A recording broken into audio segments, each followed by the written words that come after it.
오늘은 말세에 흔들리지 않는 사람이란 말씀을 가지고 은혜를 나누겠습니다. 말세의 특징은 화려함이 아니라 혼란입니다.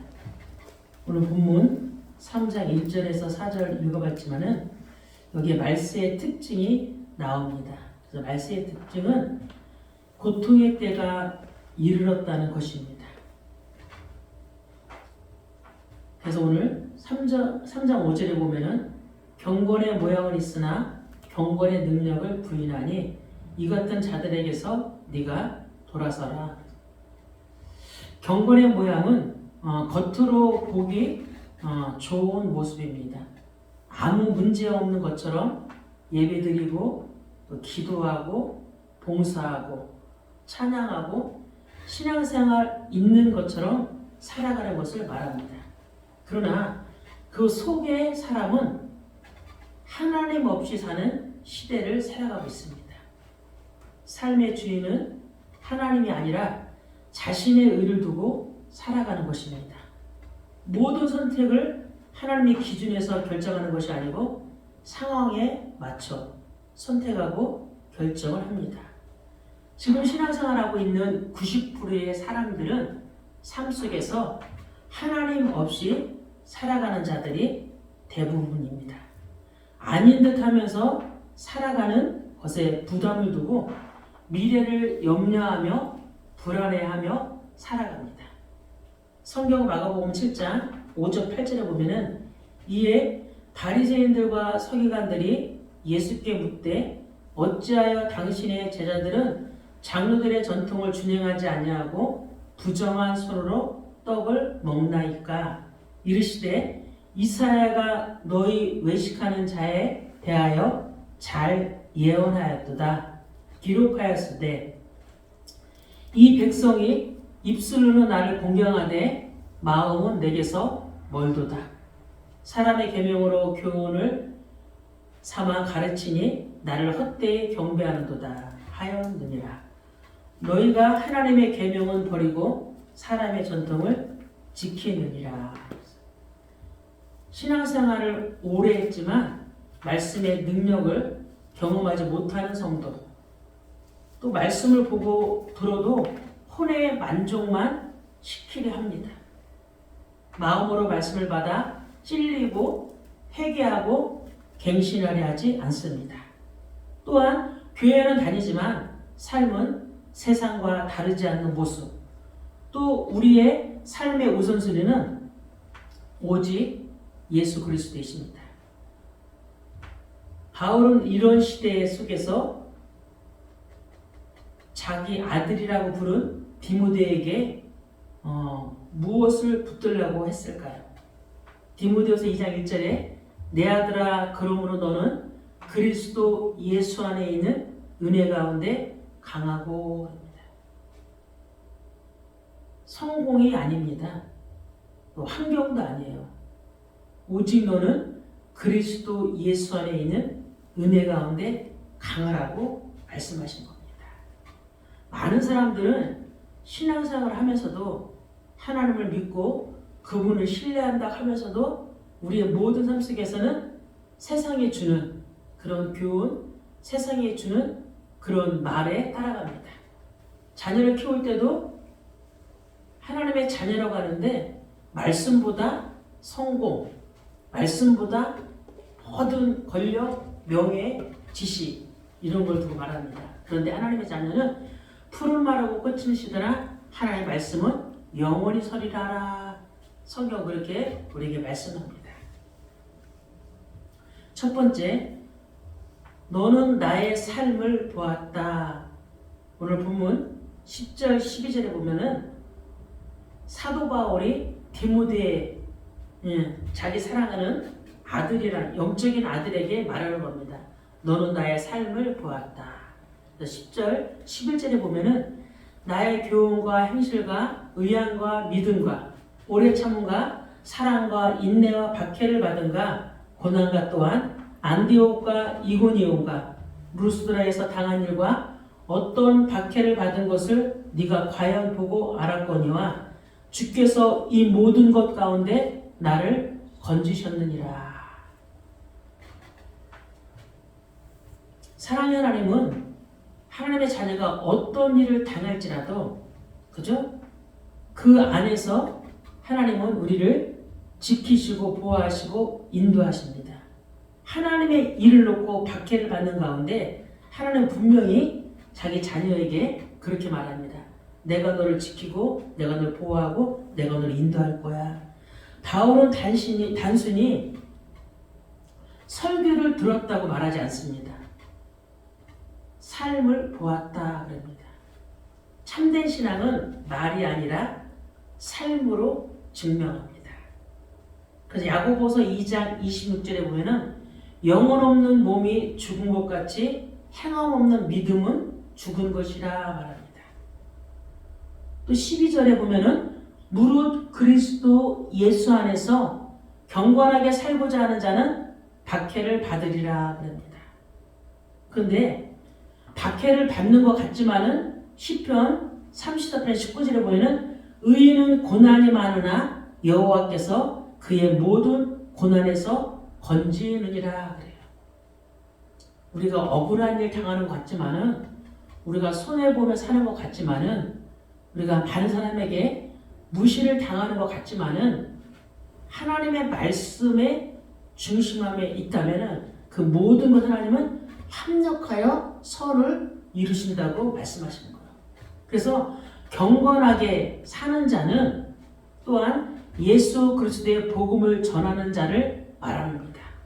그 자는 당연히 박해를 받을 수밖에 없어요. 우리가 가정에서도 예수를 위해 살려고 하면은 믿음이 없는 가족이 뭐 하겠어요?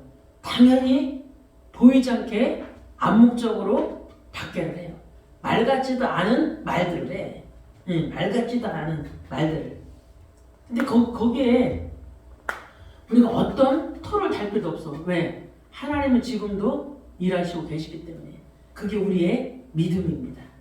그래서 진정으로 복음을 전하면 박수를 받는 것이 아니라 뭘 받는다? 박해를 받는다.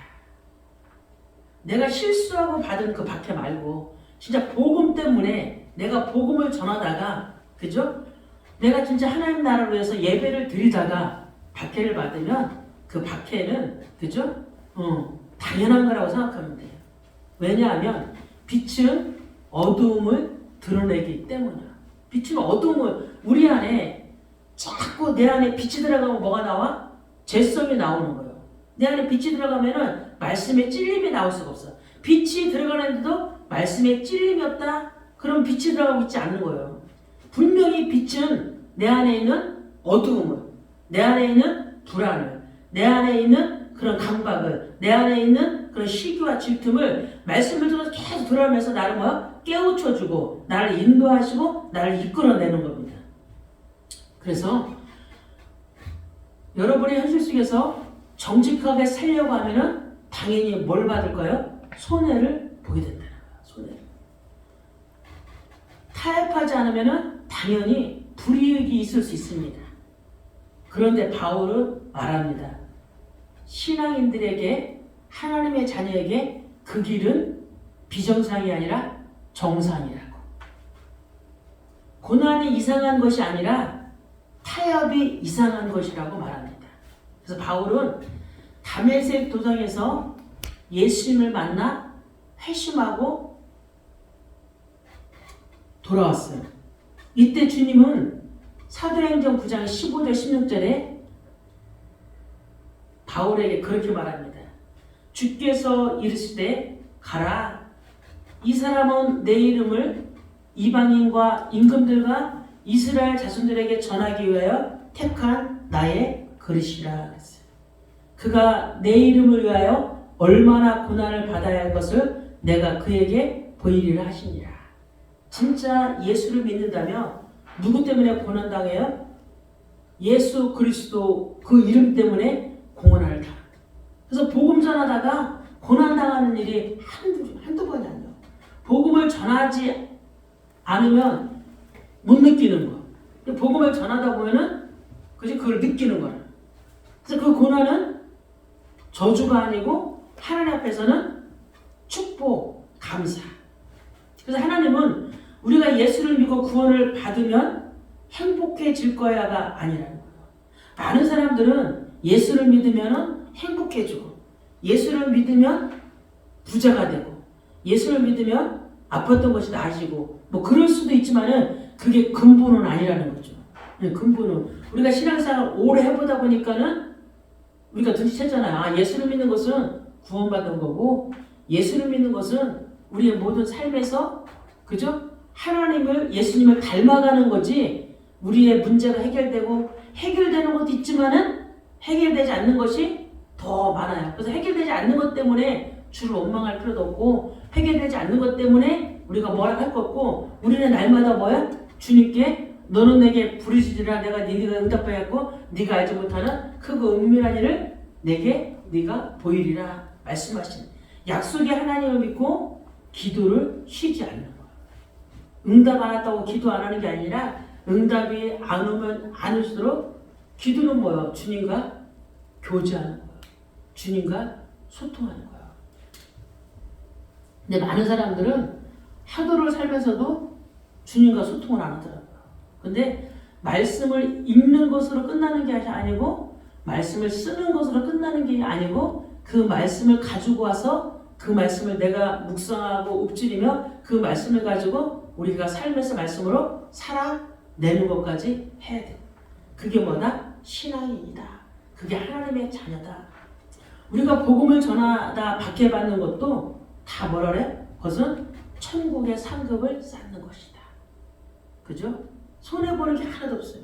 그래서 마가복음 5장 10절 12절에 예수님이 그렇게 말합니다.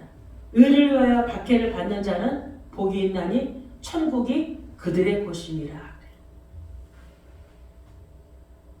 나로 말미암아 너희를 욕하고 박해하고 거짓으로 너희를 거슬러 모든 악한 말을 할 때에는 너희에게 복이 있나니 뭐하라? 기뻐하고 즐거워하라. 박해받을 때 뭐하라? 기뻐하고 즐거워하라. 고난받을 때 뭐하라? 기뻐하고 즐거워하라. 이 믿음만 있다면 어떤 상황이 나에게 올지라도, 내가 질병을 당해서 고난을 당할지라도, 어떠한 것이 올지라도 우리는 뭐 해야 돼? 기뻐하고 즐거워하라. 그리고 뭐야? 기도하는 거예요. 주님의 음성을 들으면은 내 속에서 하나님의 양심으로 음성이 나오더라고. 뭐만 나와? 감사하라. 감사하라. 그래서 말하는 거, 기뻐하고 즐거워하라. 하늘에서 너의 상이 큼이라. 너희 전에 있던 선지자들도 이같이 박해를 하였느니라. 이들은, 선지자들은 다 복음 때문에 박해를 받은 사람이 히브리서에 다 기록되어 있어요. 다는 아니지만은 그래도 하나님의 보시기에 합당한 자들이 히브리서에 다 기록되어 있어요. 히브리서 11장 32절 34절에 보면은 내가 무슨 말을 더 하리요? 기드온, 바락, 삼손, 입다, 다윗 및 사무엘과 선지자들의 입을 말하려면 내게 시간이 부족하리로다 하랬어요. 그들은 믿음으로 나라들을 이기고, 뭐로? 믿음으로 또 의를 행하기도, 약속을 받기도 하며 사자들의 입을 막기도 하며 불의 세력을 멸하기도 하며 칼날을 피하기도 하며 연약한 가운데서 강하게 되기도 하며 전쟁에 용감하게 되어 이방 사람들이 진을 물리치기도 하며 이렇다는 거예요. 근데 이들이 다 뭘 얘기했다는 거예요? 믿음으로. 성경이 맞아. 믿음으로 노아는, 믿음으로 아브라함은, 믿음으로 에녹은, 믿음으로 모세는. 다 믿음으로 사는 거예요. 그 믿음이 어떤 믿음이에요? 율법의 행위는 의롭다 하심을 받을 자가 없다. 그죠? 예수 그리스도를 믿는 그 믿음으로 의롭다 하심을 입은 자들이 누구요? 이 믿음의 선진들이요. 주님을 보지 않고 믿었던 그들을 히브리서 11장 38절에 뭐라 그러면 이런 사람은 세상에 감당하지 못하였느니라. 우리도 이런 믿음의 선진들을 보면서 우리의 믿음도 어떤 믿음이 돼야 돼요? 우리 후손들에게 남길 때, 아, 이런 사람은, 그죠? 이런 사람은 세상에 감당하지. 우리 세상에 감당할 수 없어. 그런 사람 만들어야 돼. 오직 예수로 충만하고 말씀으로 충만하고 기도로 충만하고 찬양으로 충만한 사람. 충만은 뭐요? 넘친다는 거예요. 넘치기 때문에 감당할 수 없다는 거예요. 그건 누구도 감당할 수 없어. 하나님이 다 보시고 갚아주십니다. 여러분의 문제 때문에 피 터지게 싸우는 것을 많은 사람들은 그래. 문제 때문에 피 터지게 싸우는 것을 고난이라 그래. 근데 우리 고난의 의미, 박해의 의미가 뭐라서 복음 전하다가 예수님 때문에 고난이라는데 진정한 고난은 복음을 전하다가 당하는 것을 고난이라고 합니다.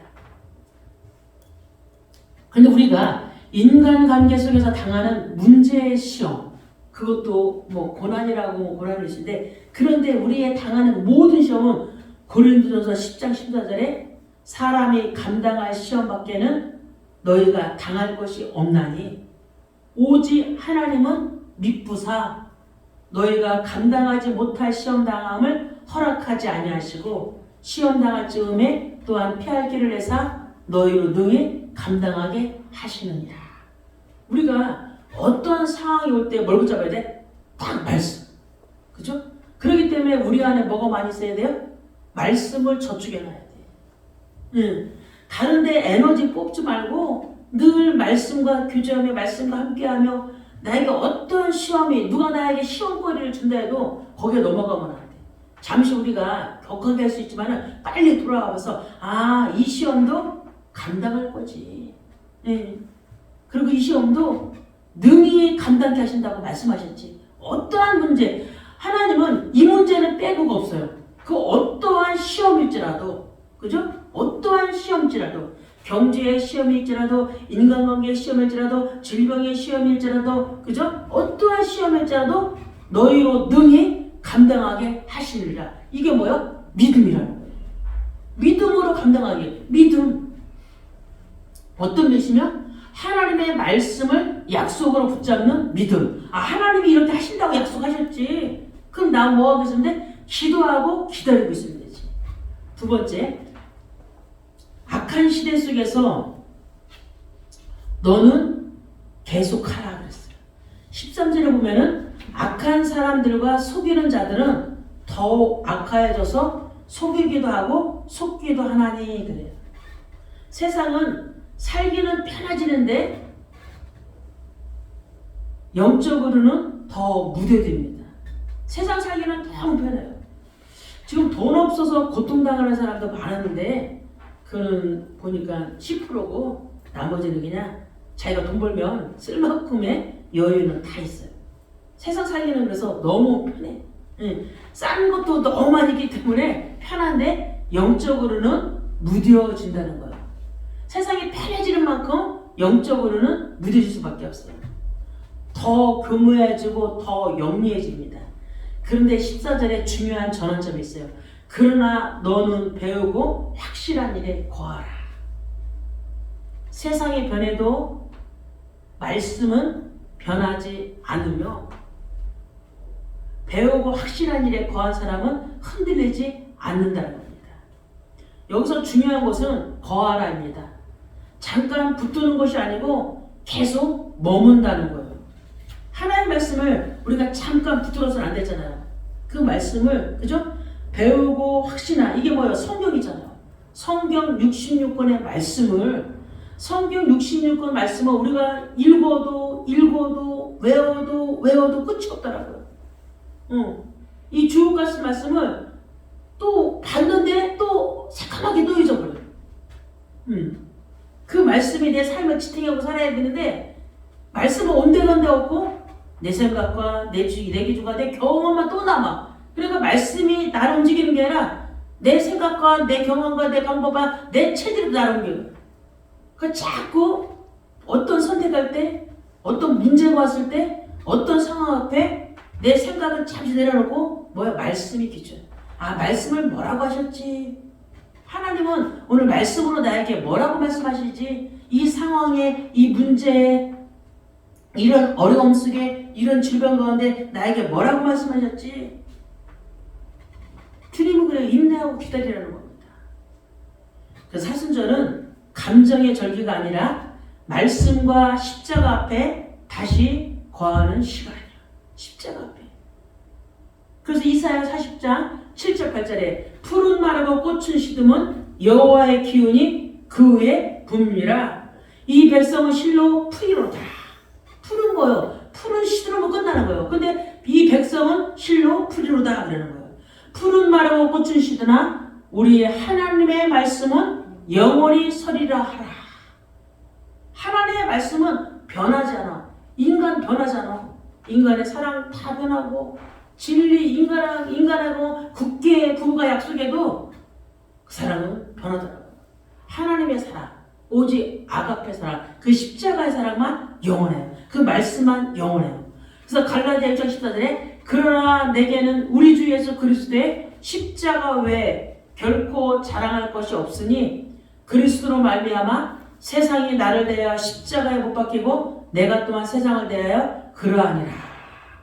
우리가 자랑할 것은 오직 말씀, 오직 십자가, 오직 예수 그리스도 이것뿐이에요. 많은 사람들은 자기의 의를 자랑합니다.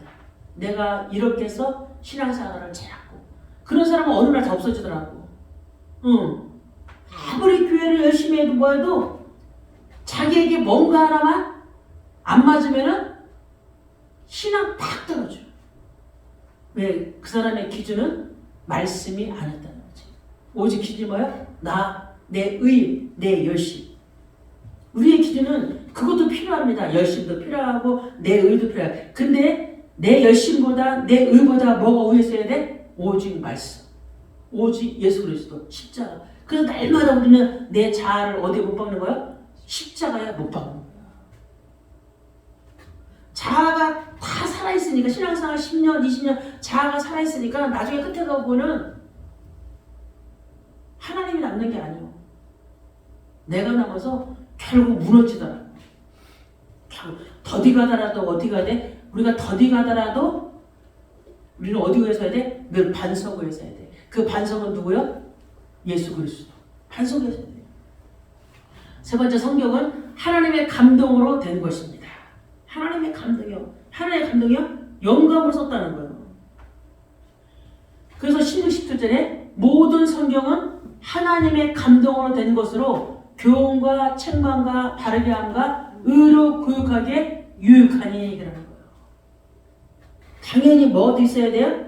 책망도 필요한 거예요. 거룩한 책망. 근데 사람들은 이 책망을 싫어하더라고요. 올바른 길로 가라고 또 하나님 앞에 더 온전히 서라고 주는 책망인데 그걸 받아들일 수 있는 그릇이 준비가 안 돼. 믿음이 있다고 하는데도 책망하면은 싫어요. 그게 왜 싫어요? 내 자아가 세니까.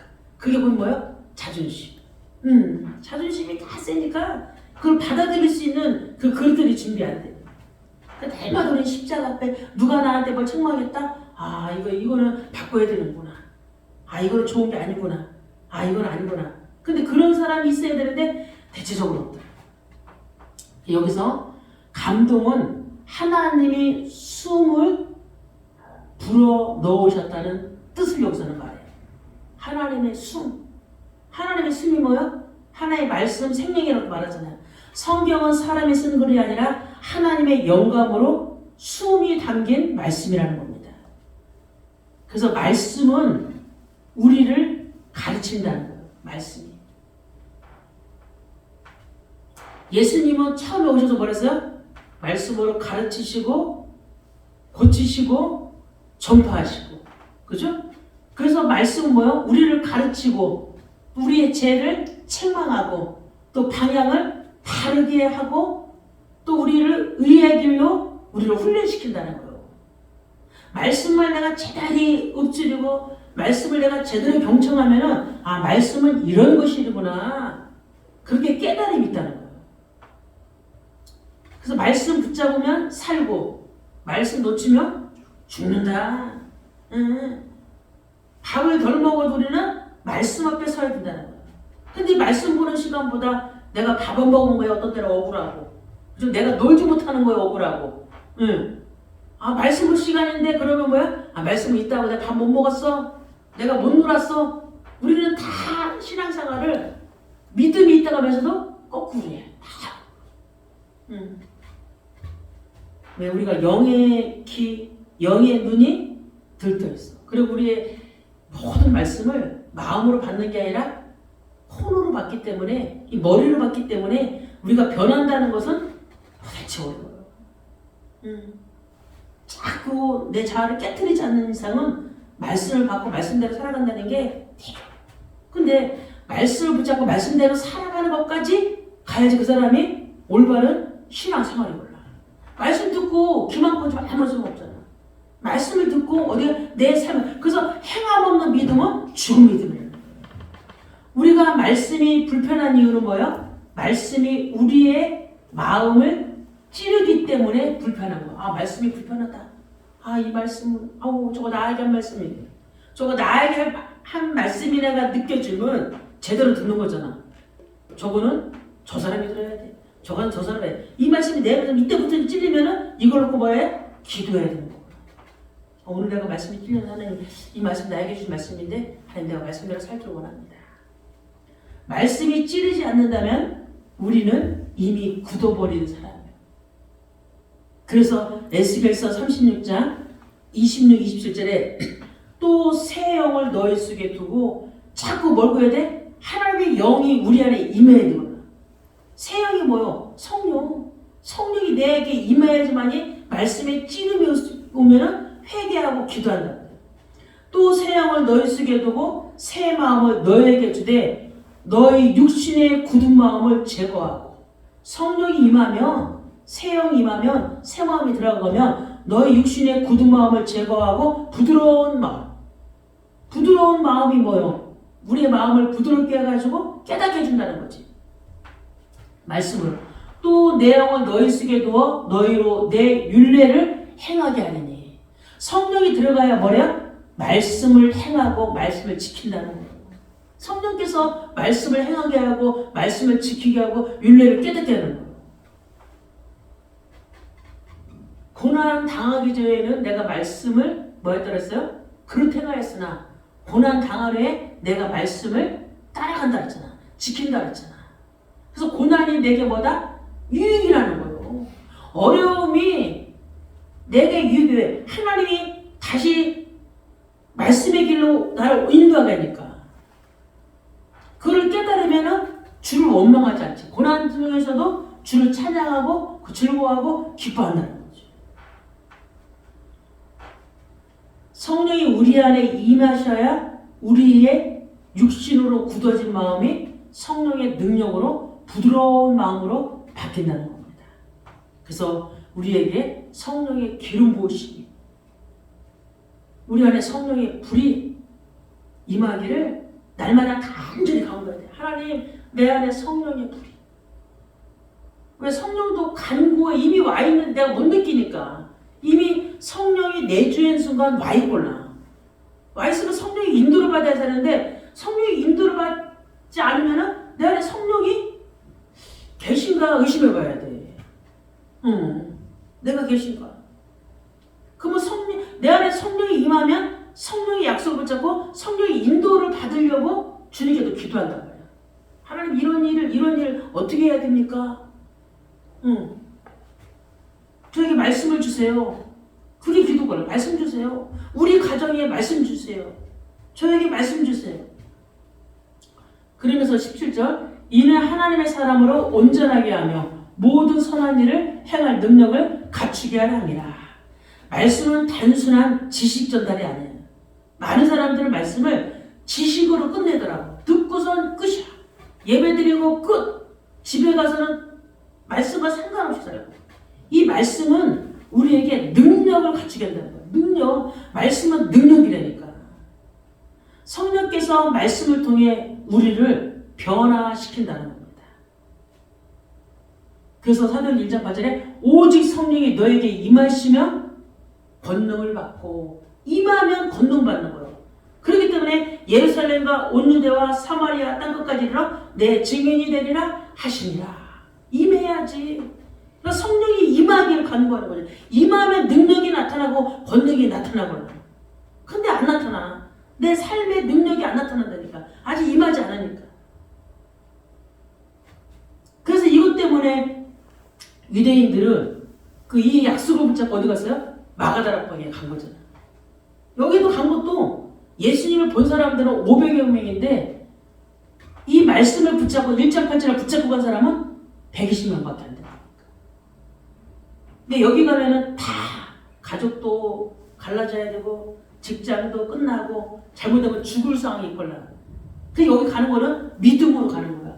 여기 간 거는 약속을 붙잡은 사람이 갈 수 있어. 오직 성령이 너희만. 왜? 분명히 예수님이 죽기 전에 보혜사 성령이 너에게 임할 거라. 근데 내가 가야 올 것이라고 말씀해.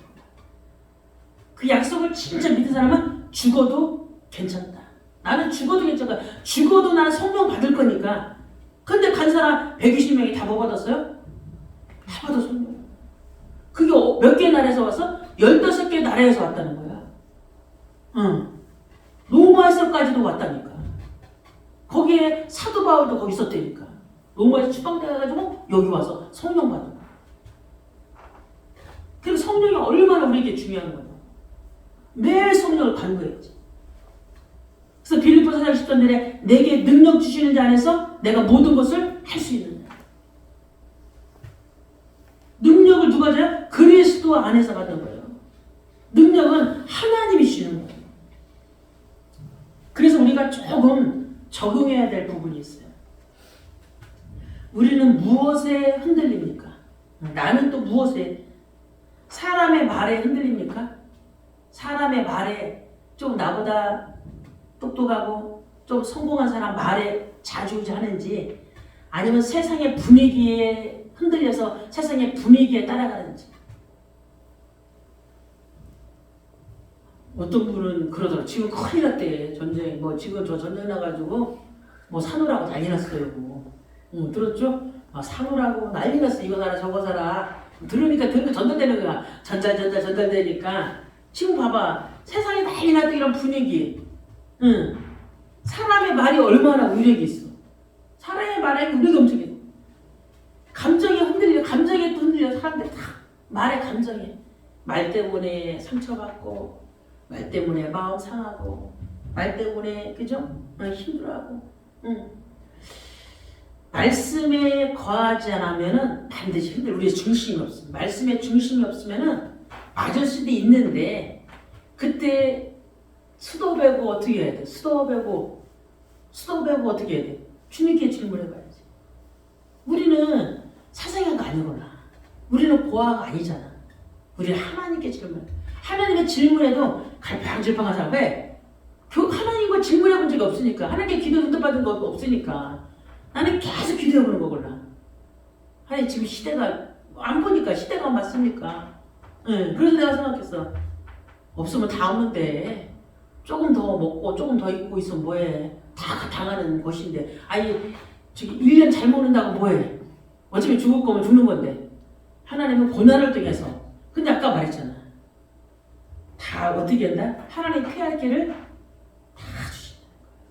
우리 믿는 사람들은 뭐로 산다는 거야?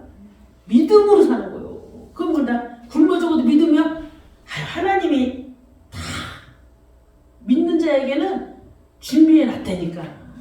그 노력하지 뭐 준비하지 말는 게 아니라 그 정도의 믿음은 있어야 된다는 거지. 그 정도의 믿음은 우리에게 있어야 된다는 거야. 근데 그런 믿음 없고 그냥 푸르 우리가 그런 게 많이 걸려. 그래서 신앙생활을 오래 해도 예배를 통해 말씀을 스스로 읽고 깨닫지 못하면 영적으로 어린 상태에 머무는 거예요. 당연히 말씀을 들었으면은 성경 말씀을 붙여서 봐야 돼요. 말씀으로 끝나면 안 돼요. 그 말씀을 내가 읽었다. 이거는 이해되지 못하면 그 말씀을 보고 계속 집중해서 보는 거예요. 근데 사람들은 그냥 했다고 그죠? 예배 드렸다. 그죠? 성경 읽었다. 성경 썼다. 기도했다. 나는 했다. 했는데 왜 안 주냐? 했는데 왜 안 주냐는 거예요. 하나님은 나에게 하나님을 줬는데 뭘 줘? 그죠? 하나님 우리에게 예수를 줬다니까. 더 이상 받을 게 없어. 그분을 당신 스스로를 줬는데 내가 너를 위해 십자가에 죽으셨는데 많은 사람들이 했다는 거에 하나님 왜 안 손 벌리는 거예요? 하나 했지 않습니까? 그렇게 어리석은 사람들이 많다.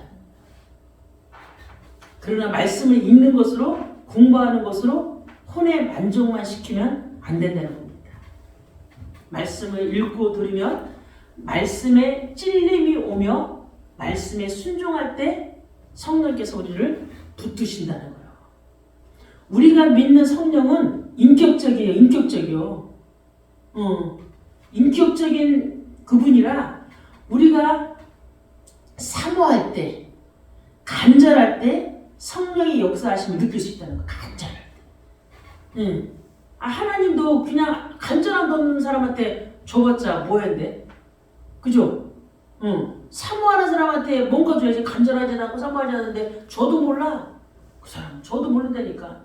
그리고 자기가 잘나서 받은 줄 알아. 자기가 뭐 열심히 해가지고. 성령도 인격적인 하나님이라 인격적으로 만나야 돼. 우리가 인격적으로.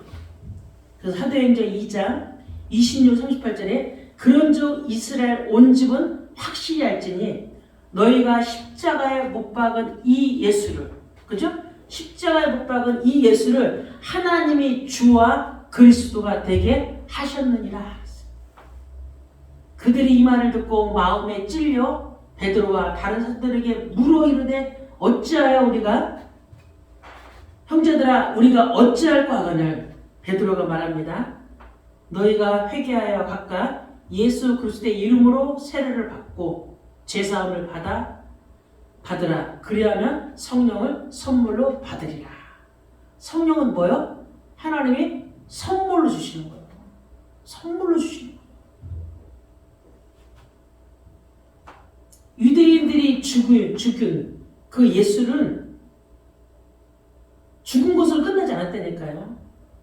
하나님이 주와 그리스도가 되게 하셨다는 거예요.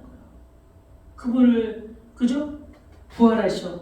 부활의 주로 우리를 만나게 하셨다는 거죠. 그래서 41절에 그 말을 받은 사람들은 세례를 받음에 이날에 신도의 수가 3,000이나 더하더라. 그 말씀을 받은 사람들은 그죠? 세례를 받고 제사함을 받고 회개하고 돌아온 사람이 3,000명이나 됐어요. 이 사람은 다 뭐를 받았다는 거야? 성령을 받았다.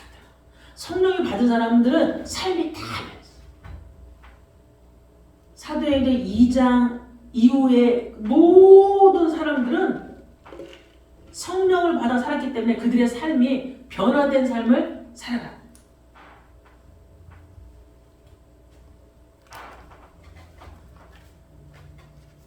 그래서 사순절은 경건하게 하는 시간이 아니라 지켰다로 끝이 아닙니다.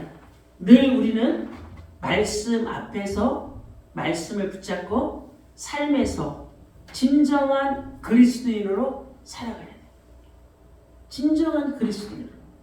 늘 말씀 앞에 하나님 앞에 그리스도 앞에서 부끄러움이 없어요. 부끄러울 수도 있죠. 그럴 때는 주님께 또 나와서 연약한 모습 그대로 있는 모습 그대로 나오는데 눌려있지 말고 뭐하지 말고 있는 모습 당당하게 또 나오는 거예요. 하나님 내가 이렇게 연약합니다. 내가 이렇게 나약합니다. 내가 이렇게 죄인입니다. 난 아무것도 할 수 없습니다. 그래서 오늘도 말씀 앞으로 십자가 앞으로 하나님 앞으로 그리스도 앞으로 또 나옵니다. 그럼 하나님이 뭐예요? 하나님 우리한테 항상 주라. 사랑하는 아들아 사랑하는 딸아 내가 너를 사랑한다. 지금 우리에게 우리 주님을 신뢰하지 않고 주님을 외면하고 있는 우리에게 날마다 주님은 말하는 거예요. 사랑하는 딸아, 사랑하는 아들아, 내가 너를 사랑한다. 어디까지? 내가 죽기까지, 죽으면서까지도 너를 사랑했어. 우리 하나님의 사랑은 변하지 않는다는 거예요. 변하지 않아. 끝까지 사랑하지 않아. 우리가 변하지. 우리가 응답 없다고, 안 준다고, 저 집도 있는 거, 저 사람에게도 있는 거, 왜 나에게는 안 주냐고. 거기에는 분명한 우리에게 하나님이 주시는 이유가 있다는 거예요.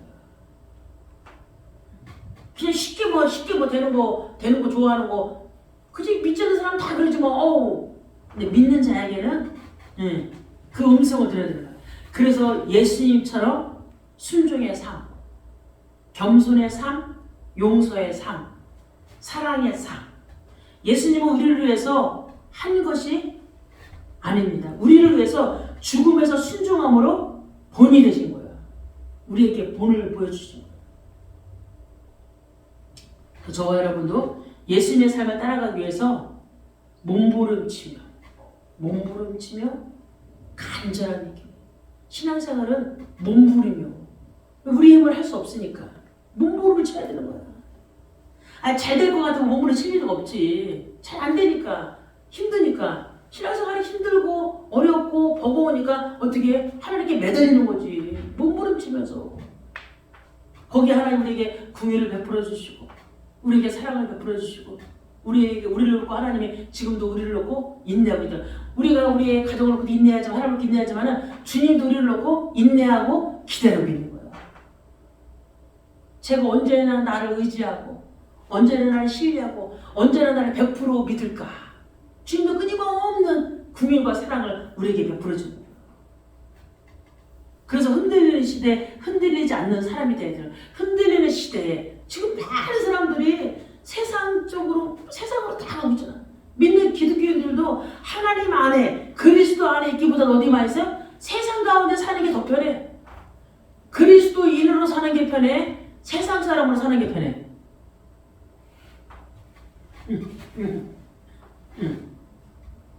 흔들리는 시대에 흔들리지 않는 사람이 돼야 된다는 거예요. 세상은 계속 변합니다. 도덕의 기준도 변합니다. 진리의 개념도 변합니다. 사람들이 만들어내. 오직 진리는 예수 그리스도인데 진리까지도 변하게 만들어놔. 무슨 예수 그리스도가 있냐. 무슨 거기에 구원이 있냐. 부처에도 구원이 있고 천주교에도 구원이 있고 다 있는데 그러나 말씀은 변하지 않는다. 다 변해도 이 세상도 어느 날 없어지잖아. 그치? 어느 날 세상도 없어져. 이 천국 복음이 모든 민족에게 증거되니 그체 끝이 오냐는 거예요. 없어져 그날. 고난 속에서도 유혹 속에서도 말씀에 거하는 사람은 무너지지 않는다는 거예요. 이걸 체험을 해야 돼. 이거를 이런 상황에서 내가 느껴야 돼. 왜냐하면 말씀에 거하는 사람은 우리의 감정으로 신앙생활하는 게 아니라 하나님의 말씀을 붙잡고 있기 때문에 변하지 않는다는 거예요. 어떤 상황에도 흔들리지 않는다는 거예요. 어떤 상황에도 요동치지 않는다는 거예요. 주님 바라본다는 거예요. 그래서 사순절 동안에 계속 우리가 성경 읽고 있지만은 안 읽는 사람도 많죠. 성경 읽고 있지만은 그죠?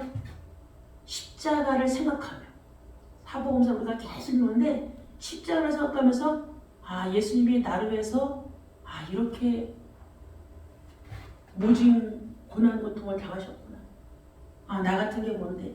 말씀 앞에 서고 또 말씀에 찔리기도 하고 또 말씀에 돌이키기도 하고 또 말씀에 순종하면서 그러면 하나님께서 우리의 교회도 우리의 가정도 나의 직장도 하나님 모든 것을 합력하여 선이 되게 하시고 합력하여서 모든 것을 세우실 줄 믿습니다.